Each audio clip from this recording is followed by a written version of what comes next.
there's a father of a young elite athlete who reached out to us. The young man in question, and he said that we could even use his name and the place where he's competing and such, but I'm not going to do that. But this 12-year-old is highly nationally ranked in cross country, and in fact won a big race today. His father has basically been told that unless he vaccinates his extraordinarily healthy, athletic young son who is winning competitions and highly nationally ranked, he's not going to be able to compete anymore. He's going to have to leave the team, the organization that he is currently part of. And the father says, in my view, these kids not only have little risk of exposed to COVID, but also they are among the healthiest group you can find. Despite that, the club is mandating everyone to get the vaccine. Yeah, it's not just your view. That's actually what the actual data show. If you have young athletes who are so capable that they are actually so athletic that they are winning competitions, they are at little risk, and exactly that among the healthiest group that you can find. He says of him and his wife, the parents of this young man, this young person, it is not like we are uneducated. I'm going to elide some of these details, but one of them's an MD with a master's in public health. One of them's got some master's degrees in engineering. He says, we know how to read data and we recognize tampered data. Finally, he says, I'm not going to vaccinate my kid, but I wonder how to leave the club with maximum noise to let everyone know how crazy and fanatic these people are becoming. Any recommendations, suggestions, or help? If you'll riff a little bit while I find this screenshot so I can show it. Sure. I keep trying to figure out how to phrase the issue. My sense is that I understand why there was confusion around the wisdom of vaccinating in older age groups. And really, from the beginning, the case was clearest as you got to the oldest age group, and it became less and less clear as you got towards young, healthy people who tend to endure COVID very well and who would also gain natural immunity. This is another place where I believe the tide has turned. People are no longer ready to accept the idea that the vaccine immunity is superior because so much evidence suggests exactly the opposite is true. Of course, theoretically, that had to be the case.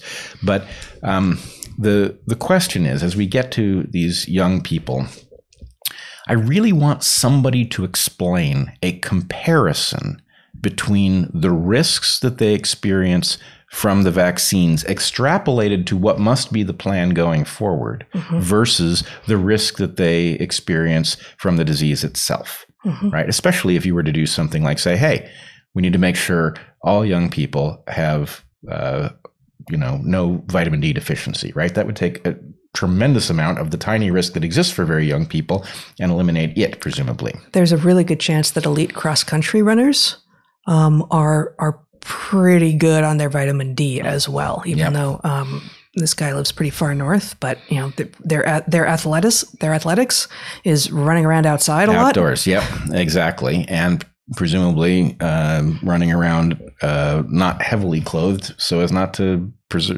capture too much heat. Right. So anyway, it's a good situation for generating vitamin D.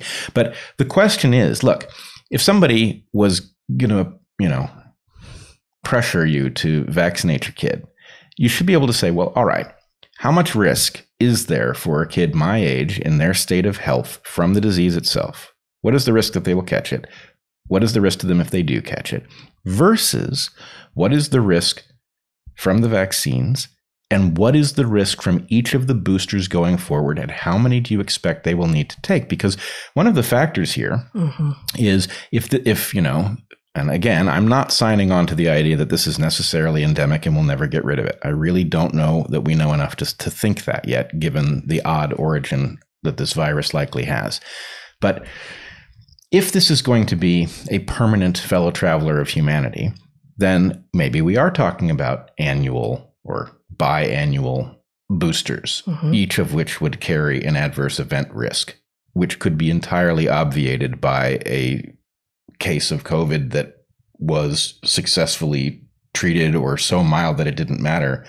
So the question is, and I'm not saying this is not a public health conclusion. But from the point of view of the individual child, and for each parent, protecting that individual child as best as possible ought to be the priority, right? Mm-hmm. Society does not get to tell us sacrifice your child so that old infirm people suffer somewhat less risk of COVID, even though there isn't even particularly strong evidence that very young people are playing that role in the pandemic in the first place. But even if it were true, there would need to be a national conversation akin to, is it time for a draft? Right, exactly. Is this a time in which our children need to be forced to sacrifice health or safety or something? And we haven't had that conversation. In fact, it's all been disguised as if this is being done for the kids. But the question is, what is the comparison between the risk of COVID, admittedly a serious disease, but much less serious for young people, in fact, not very dangerous at all if you're sufficiently young and healthy, right? Compared to boosters going forward that apparently need to be redone every 6 months, right? Mm-hmm. I don't think that comparison is favorable to the idea of let's do this for the kids. It's a very different question. And natural immunity lasts longer. It's broader. It's not just to the stuff on the spike protein. And children, healthy children don't die of COVID. Yep. Children can obtain natural immunity and be protected for far longer than even a fairly long series of boosters would protect them. And, note the following thing. We have the claim the vaccines are safe and effective. How effective? Well, much less effective than they were initially claimed because what protection exists decays very, very quickly. Yep. But nonetheless, we are told that they are safe. What are we told they are safe based on?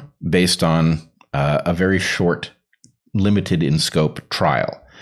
What has happened after that trial? The system that is designed to capture a signal of adverse events, badly designed, but a system that is designed to capture that signal has captured a signal that is unprecedented, and we are told to ignore it, that it doesn't mean anything, which, okay, let's take them at their word. It doesn't mean anything. Where's the replacement system? That means we don't know. Right. It doesn't mean that anybody's in a position to tell you that it's safe. Yep. And no one seems to be upset by the fact that there apparently is, if we take them at their word, there's just no system. Right. We just have no idea.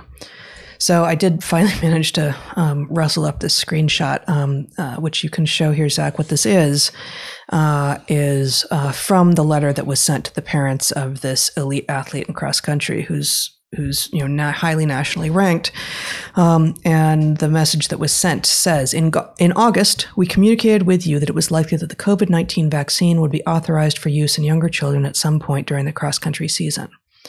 As of yesterday, that prediction has come true. So I think his son is actually 11. Therefore, in keeping with the policy that the board communicated to you, we will be requiring vaccination for all athletes and coaches who are all already vaccinated now that everyone is eligible to receive the vaccine. The same week that we